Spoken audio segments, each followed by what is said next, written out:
And we are back in the Catalyst studio for my mayor, and joining me is candidate Robert Blackmon. Hello, sir.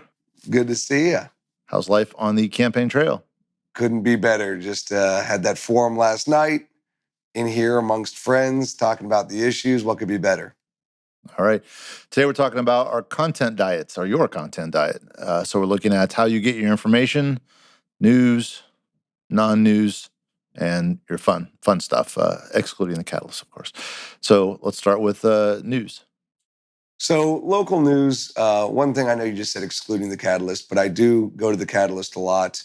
The dynamic of kind of local and especially local political news has changed a lot, as we know, over the last decade. So there's kind of a shift from the traditional media mold, but I still do use, the Tampa Bay Times, Florida Politics, and the Catalyst are the three big ones locally.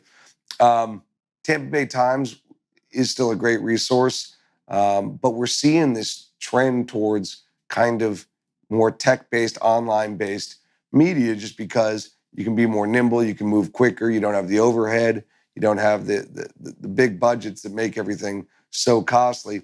And the advertising, trend is changing as opposed to the old, kind of print formula. That being said, Tampa Bay Times, St. Pete Times has been around for a long, long time in this community. And, I use newspaper.com a lot, newspapers.com, excuse me, to look through the old archives. They merged with the Evening Independent in the 80s, and you can still find a lot of the old Evening Independent when there was two daily papers in St. Petersburg. And there's a lot of the more kind of social and gossip-based news on those old archives, which is interesting because, you can find out who was down for the winter or who had a birthday party or a social event. And it's great for kind of genealogical and historic type of research. So you mentioned that the news formats have changed, and so there's a lot more people that are putting out what be historically called news, and they don't always, there's kind of the rules are the rules that they see fit. So, as a city councilman, with so many people able to sort of put information out under a masthead that mimics news or mimics, some sort of a banner of organizational around putting information out. Do you feel like it's easier or harder to get a fair shake? Right. Well, any amount of information is a net positive for the people, right? Because when you have an open, informed electorate and an open government, the people win. So I'm always for as much information as possible. And that's what I always say. The best way to get involved in the process is come speak at city council, come send in an email, because any amount of public input can really sway some of these tight decisions. On that note, though, it's just different. I mean, Florida Politics covers a lot of the campaign style stuff, but the Catalyst, I'll be in a council meeting. By the time I get home, there'll be an article about what had happened that day in council in one of the earlier votes. So it's interesting because you have these kind of instantaneous news cycles where you can get the news out much quicker because it's just going to an online form as opposed to a print format. But then the traditional models like the Tampa Bay Times are maybe only reporting, once a week on anything city related or city hall related, or, on Sundays we report about the campaign cycles. So it's just interesting, but everybody plays a role kind of together. And when there's been a void, luckily, people have come to fill that void, and different organizations have infilled to make up the gap. Great. All right, so let's look at your non-news content. Where do you go, and what are you learning about? So I subscribe to a couple periodicals. I'm a subscriber to Architectural Digest. I subscribe to Time Magazine, and I subscribe to Popular Mechanics. I'm just going to go on the first one and the last one, which is Architectural Digest and Popular Mechanics. It's interesting to see, homes of, celebrities and all that they do in Architectural Digest.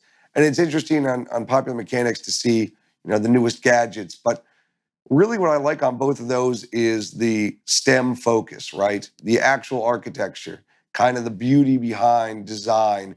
And also when it comes to Popular Mechanics, the different leaps and bounds we are achieving in technology and the new innovations we're having that are going to be changing certainly our lives and the next generation as well. It all plays back into kind of my philosophy on counseling and politics that the future of our local area is going to be in STEM-based jobs and smart tech-based jobs. It's super important to educate our children, our youth, and that's why I've pushed for the Science Center so incredibly hard, because we need scientific learning and information disseminated to everyone to make sure that we have good paying jobs in our community. And I want to stay at the forefront of that. So let's dig into that a little bit. A lot of times there's a lack of comfort with trying to keep up with technology, to trying to understand new things like cryptocurrencies or new technologies and things of that nature. But for there to be an openness to it, it sounds like you're saying that's important. So, as mayor, how would you sort of lead the mindset of the community to have an openness to new technology and have a curiosity about them? So to an extent, it's too late for me, right? I am aware of new technologies, but I'm not always understanding of them, even at my age. But the importance is that we do have children who are learning about this, and we need to spread awareness. The Science Center for 60 years served its purpose. It's dormant right now. I think we can reactivate it. But even the Tropicana Field site, we can have office buildings be a big component of that site, because even though we talk about, well, there's a shifting model to more Zoom-based interviews, corporations are still going to need a headquarters. And we haven't had a new office tower built in downtown St. Petersburg since the Barnett Bank Tower in 1986. And, as we see with COVID, there's going to be, I believe, a net gain of jobs in our area, hopefully in tech-based industries. And we need to be ready to have our kids and our citizens benefit from these relocations. All right, so let's hit the fun stuff, the guilty pleasure, the recreation. What kind of content fits that mold? So when I'm doing pleasure reading, it's solely autobiographies and biographies. I basically don't read nonfiction much anymore, just because I find a lot more message when I read an autobiography or biography. It's interesting to see how somebody, an individual, made their pathway, where they had successes, where they had failures.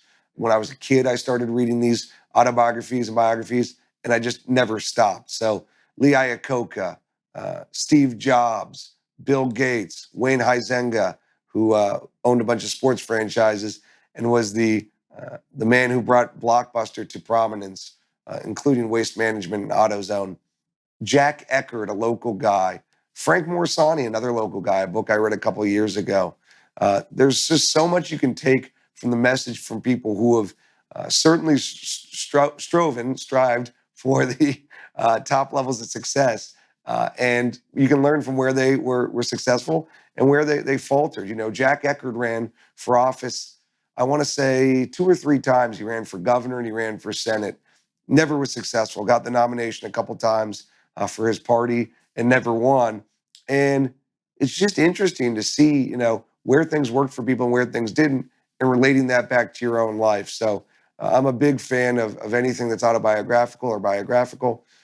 Even stuff like 2 nights ago, I watched the John DeLorean documentary about his quest to make a new car company and how that ultimately ended in his business downfall. But there's always a message to be had. I got to spend a little time with Frank Morsani the last couple of days, and just an incredible human. I couldn't be more impressed with him. Um, so, all the people that you mentioned have done large things. They've done big and we'll say had audacious goals, or at least grown into audacious results. Um, how does that map onto your own aspirations?